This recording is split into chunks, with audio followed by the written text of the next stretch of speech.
Well, I think we are unanimous in that one, and with that, we will get on to the Cowboys and the Sharks. Obviously, the Cowboys suffering last week. They will unfortunately not be winning the Premiership this year after conceding 50 points against the Sea Eagles. Obviously, that is the hammer blow to every team's season. So. Might want to cash that one out for the few cents that it's worth if you did back them at the beginning of the season. As for the Cowboys lineup, not many changes. Cohen Hess is back in the 8 shirt in his reborn position. Ever since he's made that move to prop, he's been somewhat of a revelation this year. Lachlan Burr, Tom Gilbert, Jake Granville and Molo make up the bench. Obviously, Tabuai Fido is keeping his centre spot with Javid Bowen. Tabuai Fido, of course, tipped for in an origin spot should they decide to not go with Capewell, which is an interesting choice. As for the Sharks, looking at their lineup, unchanged with the exception of Talakai coming in from the bench to replace the injured Wade Graham. Obviously this week we've seen one player unfortunately have to call time on their career due to head injuries and knocks of that nature. And if Graham continues down that route, we may be forced to see another, unfortunately. So at the minute, we are we're sending him our best thoughts and a speedy recovery to him. And he's a huge loss to the Sharks. I mean, we go to the Sharks last week. Yes, they got up over Penrith, but that is a heavily depleted Penrith side that they did get up over. And they didn't do it in the most convincing of fashion, leaving it to the last minute and a half. Sean Johnson drop goal. The Sharks, they were good in patches. Where they were really good, where they were good, they were really good. But where they were poor, absolutely terrible. Very easy tries conceded.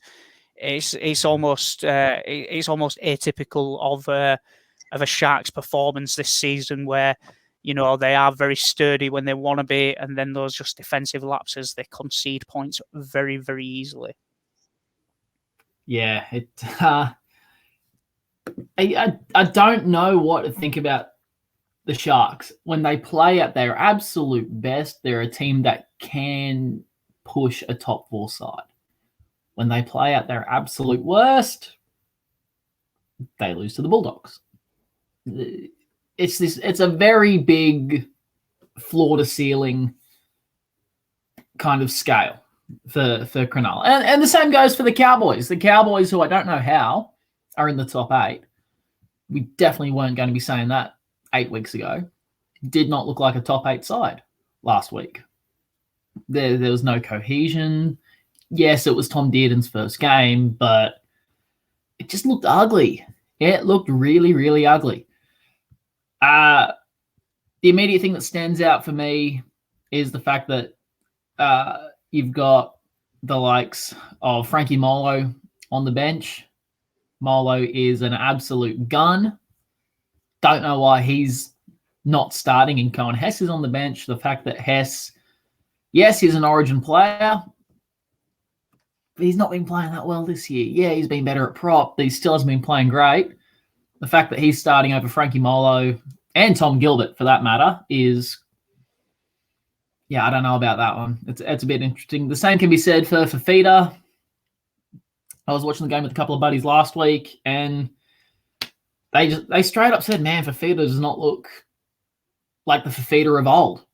He's not a threatening ball runner. He's not that try scorer from Cronulla's grand final win. Yes, that was 7 years ago, almost. 7 years ago, 5 years ago, one of the two. But he doesn't look like a top 17 player anymore. And you've got the likes of Sione Katoa, who's potentially coming back, Hamlin Uele, who I'd have in there over him, Billy Magoulias, who, the Greek international, fantastic player. I'd probably have him in there as well. There's a couple of interesting team selections for me. I'm curious to see what happens if Katoa gets given the all clear to return. Does Tracy drop out? Does Mulatalo drop out? Connor Tracy's been one of the Sharks' best this year as a winger. He's not a winger, but he's been one of their best and adapted incredibly. And the dude's bloody quick. Mulatalo, renowned finisher, good ball carry, does the tough yards. Does he come out for Katoa? Does Connor Tracy go inside and Will Chambers drops out? There's options here. I'm sticking with the choice that I made last night. I sat down, I wrote every game down, wrote my predictions just based on the predicted teams, and this is more or less what the team was. I'm going Sharks 1-12. If the Cowboys play like they did last week, and the Sharks play like how they did last week, the Sharks get up. Not by much, but I think the Sharks have probably a try over them. Both teams should come out firing. It's round 15. The Cowboys have their origin stars back. But Sean Johnson is starting to find a rich vein of form that will see him get another contract. Will Kennedy is starting to have a very good understanding of the game. He's starting to see repeat teams, and he's getting a real good feel of NRL football in what's really his first real consistent season at the back. Toby Rudolph had a great game last week. Aiden Tolman had a decent game last week. Aaron Woods now has a point to prove. He's not going to be there. He's not there in 2022. He's got to have gun games. Teague Wilton, Jack Williams, Braden Trindle, all playing their own part in different ways. And then, like I said, the reserves, they can all come in and do their job if called upon. I'm going Sharks 1-12. Jesse Ramey, an anytime try scorer. I think he goes straight over the top of Jarvid Bowen. It's a decent shout. I mean, just while you were going over the Katoa stuff there, I was having a little think. I mean, for me, you can't break up that Ramey and Mulatalo partnership. That's probably their strongest edge in regards to consistency and just attacking prowess. You got the raw power of Ramey and then the aerial stylistics of Mulatalo squeezing into the corner wherever he can. And it's an explosive edge. And you got to say that probably it would unfortunately be Tracy that drops out just because Chambers is a natural centre. That's what Cronulla are missing at the minute. I mean, with Dugan just constantly out of the squad and big questions about his future again, another player that's been told basically, find somewhere else in 2022. As you mentioned, these players, they're not playing for the jersey anymore. They're playing for a contract, and regardless of how many social media posts they'll put out about how dedicated they are to the cause, they're walking around with a big old for sale sign on the front of them. Whenever Sean Johnson ices a drop goal like that he did last week in big games against big clubs like the Panthers, he has the right to go to teams and demand more money. The same way that, Woods, whenever he comes up with those big carries and suckers people in and finds a bit of an offload or a quick play the ball again, can go somewhere and ask for that more money.